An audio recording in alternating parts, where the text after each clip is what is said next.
Hello students, I hope you all are fine.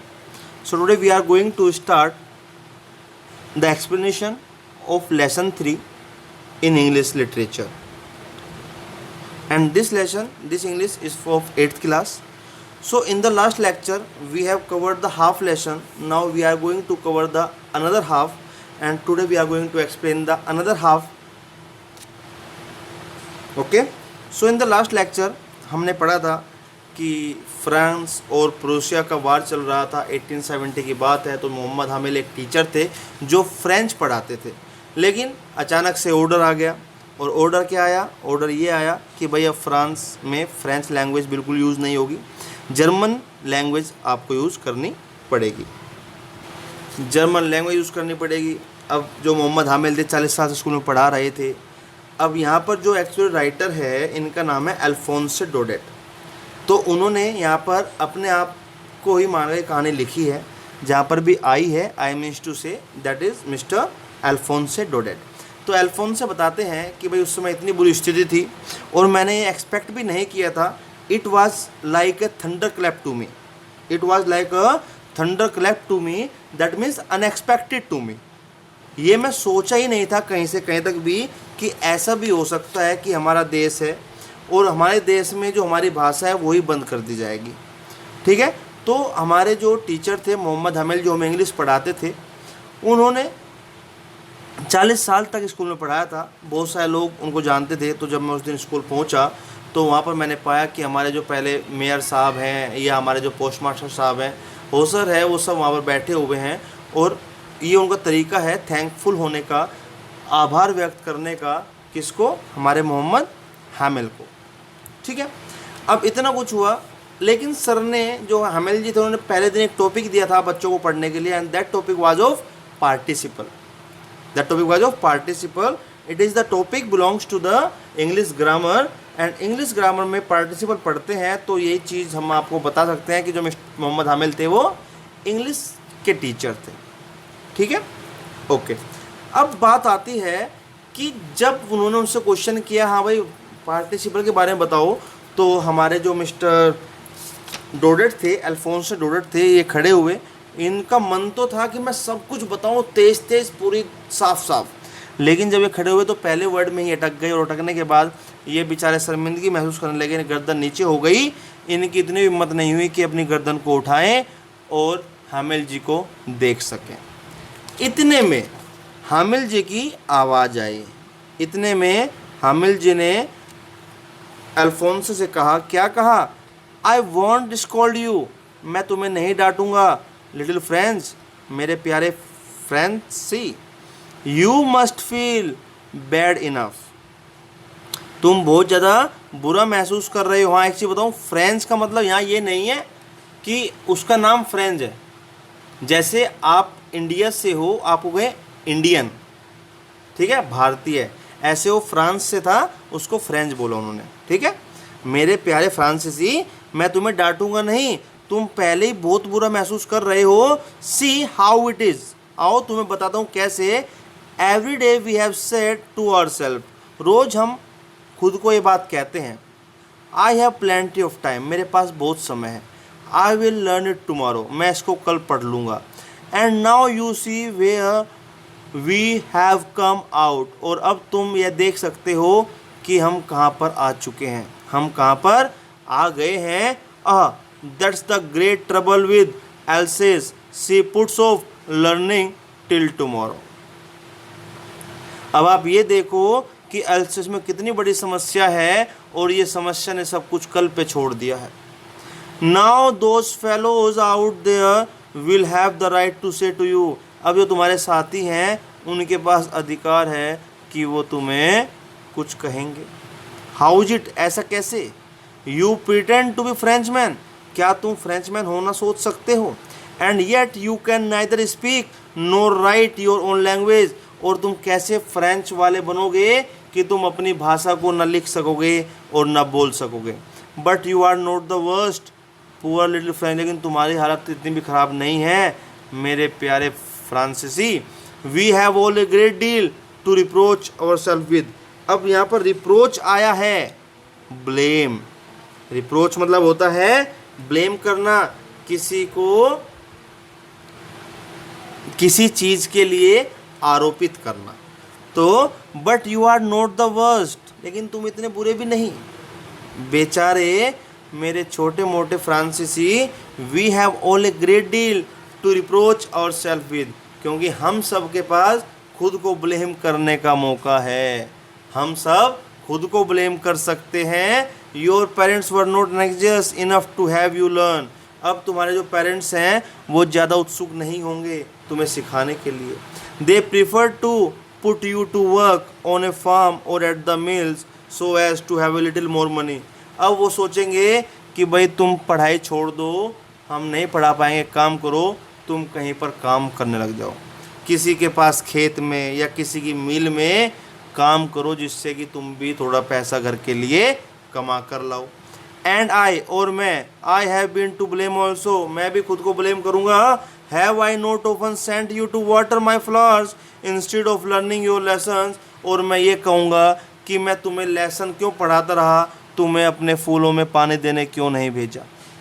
And when I wanted to go fishing did I not just give you a holiday, और जब मैं मछली पकड़ने जाना चाहता था तो उस दिन मैंने तुम्हें छुट्टी क्यों नहीं दी। अब आप ये देखो कि यहाँ पर जो टीचर है वो कैसी सिचुएशन से, कैसी सर्कमस्टांसिस के से इन बच्चों को आगाह करा रहे हैं कि अब तक तुम पढ़े नहीं, अब तक तुम पढ़े नहीं हो, लेकिन अब स्थिति ऐसी आ गई है कि अब तुम चाहकर भी नहीं पढ़ पाओगे, तुम्हारे जो पेरेंट्स हैं तुम्हें नहीं पढ़ा पाएंगे। वो कहेंगे ठीक है पढ़ तो बहुत लिया बेटा, अब एक काम कर, किसी के यहाँ पर काम कर ले और 2 पैसे लेके आ, मुझे भी पैसों की ज़रूरत है। Then from one thing to another, एक चीज़ से दूसरी चीज़ की तरफ, Mohammed Hamel went on to talk to the French language, French language में बात करने के लिए उनसे बात करते गए। To talk to the French language saying that it was the most beautiful language in the world, उन्होंने बताया कि भाई इस दुनिया की सबसे सुंदर भाषा है, द क्लियरेस्ट सबसे साफ है, द मोस्ट लॉजिकल सबसे सटीक है, that we must guard it among us and never forget it, और हमें इसकी सुरक्षा करनी चाहिए, हमें इसको बचाना चाहिए, इसको कभी भूलना नहीं चाहिए। Because when a people are enslaved as long as they hold fast to their language, it is as if they had the key to their prison. When a pupil are enslaved, जब एक लोग किसी के सेवक बन जाते हैं, उसके गुलाम बन जाते हैं, जितने ज़्यादा समय बीतता जाता है और वे अपनी भाषा को भूलते जाते हैं, इसका मतलब यह है कि उनके हाथों में उनकी जेल का ताले की चाबी है, उनके हाथों में ही उनकी जेल के ताले की चाबी है।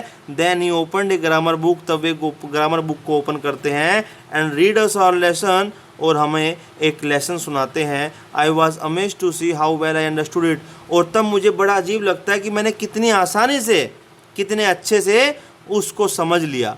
All he said seemed to so easy I think too, that I had never listened so carefully, that he had never explained everything with so much patience. और तब मुझे लगा कि इतना आसान, अरे इतना आसान कि मैं इसको एक बार में ही समझ गया। इसका मतलब मैं कभी इसको ध्यान से सुनता ही नहीं था, या हमारे सर हमें पेशेंस के साथ बताते नहीं थे। It seemed almost as if the poor man wanted to give us all he knew before going away and to put it all into our heads at one stroke. यह बताता है, इससे पता लगता है कि बेचारा आदमी जो छोड़ के जा रहा है, छोड़ने से पहले हमें सब कुछ देना चाहता है, और एक बार में सब कुछ हमारे दिमाग में घुस भी रहा है, और एक बार में सब कुछ हमारे दिमाग में घुस भी रहा है। After the grammar we had a lesson in writing, grammar पढ़ने के बाद हमारे पास एक लेसन था जो राइटिंग में था, लिटरेचर में था।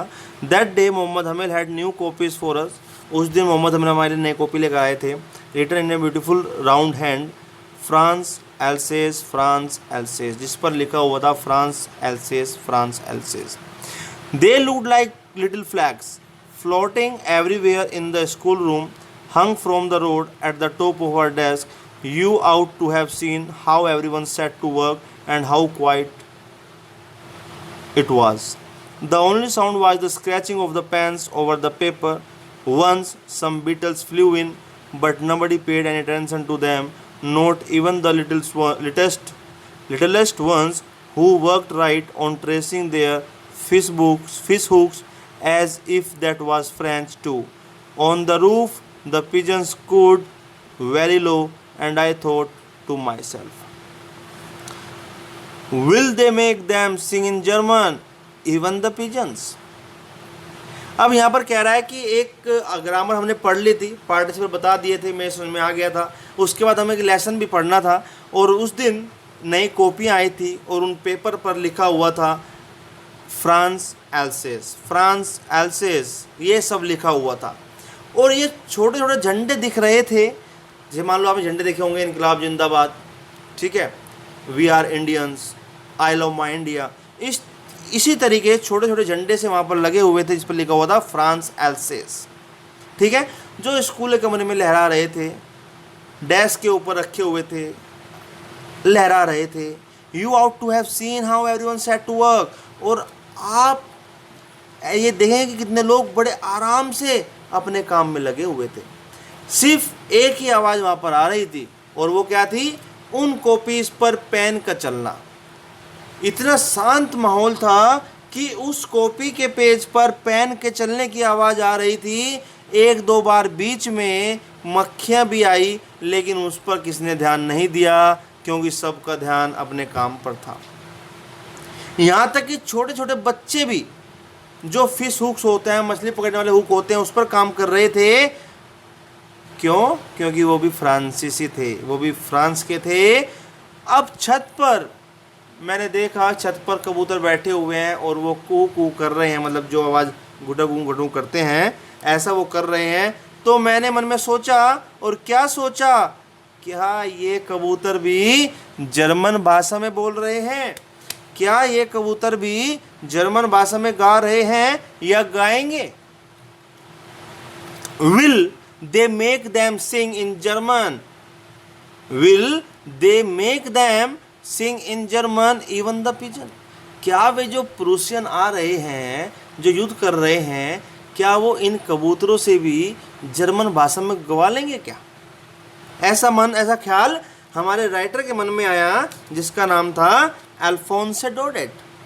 Whenever I looked up from my writing, I saw Mohammed Hamil sitting motionless in this chair and gazing first at one thing, then at another, as if he wanted to fix in his mind just how everything looked in the little school room. अब मैं अपने काम से जैसे नज़र ऊपर उठाता, तो मैं ऊपर देखा, तो मैं क्या देखता हूँ कि जो हमारे मोहम्मद हामिल हैं, वो एक चेयर पर बिल्कुल आराम से बैठे हैं, बिल्कुल सीधे, कोई मूवमेंट उनमें नहीं है, कुछ भी हिल डुल नहीं रहे हैं, अपने चेयर पर बिल्कुल सीधे बैठे हैं। और वे बड़े टकाटक घूर के देख रहे हैं चीज़ों को, और घूर कर क्या देख रहे हैं कि पहले एक चीज़ देखी, फिर दूसरी चीज़ देखी, और ऐसे देख रहे हैं कि मानो वे उन हर चीज़ों को अपनी नज़रों में, अपने दिमाग में बसा रहे हों कि कैसे हमारे इस छोटे से कमरे में इतनी चीज़ें थी, और उनको याद के तौर पर अपने दिमाग में कैद कर रहे हों, याद के तौर पर दिमाग में कैद कर रहे हों। Fancy for 40 years he had been there in the same place, एक ही जगह पर 40 साल तक रहे। With his garden outside the window, मैदान खिड़की से बाहर देखो तो उनका गार्डन था, and his class in front of him, और उसके सामने उनकी क्लास थी।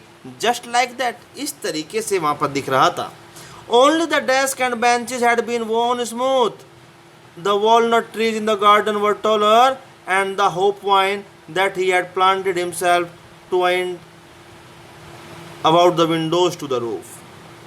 अब जो डेस्क थी और बेंचेस थी, सिर्फ वो ही थोड़ा बहुत ख़राब हुई, थोड़ी बहुत, वॉन मीन्स स्थिति ख़राब होना, थोड़ी सी ख़राब हुई थी। लेकिन जो उनके गार्डन में वॉलनट का पेड़ था, वह तो बड़ा हो रहा था, लंबा हो गया था। एंड द होप वाइन, और वो होप वाइन जो उन्होंने खुद प्लांट की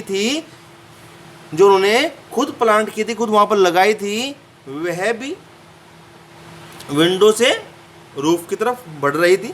how it must have broken his heart to leave it all.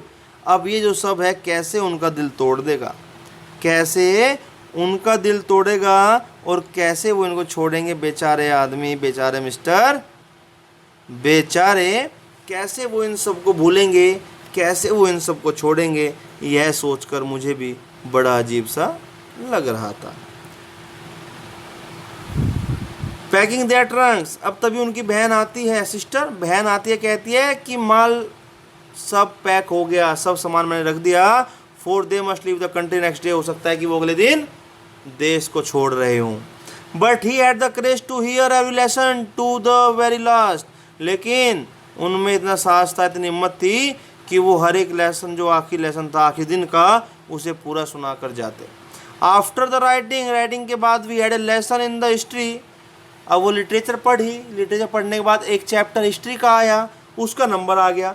Then the baby is chant, अब जितने बच्चे थे आपस में बात करने लगे, बा बेबी वो, ये आवाज़ आने लगी। Down there at the back of the room old Hauser had put on his spectacles and holding his primer in both hands spelled the letters with them. You could see that he too was crying, his voice trembled with emotion, and it was so funny to hear him that we all wanted to laugh and cry. Ah, how well I remember it, the last lesson. अब बात आई, जैसे उन्होंने कहा history का lesson है बेटा खोलो, तो बच्चे बात करने लगे आपस में, बाबी की आवाज़ आने लगी।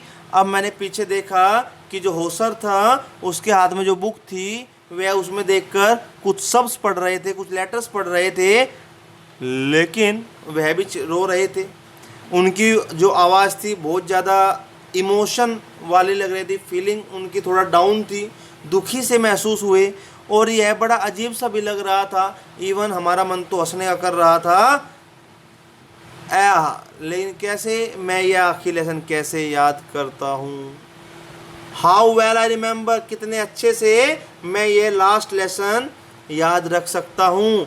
All at once the church clock struck 12, और तभी के तभी चर्च की जो घड़ी थी उसने बताया कि 12 बज चुके हैं।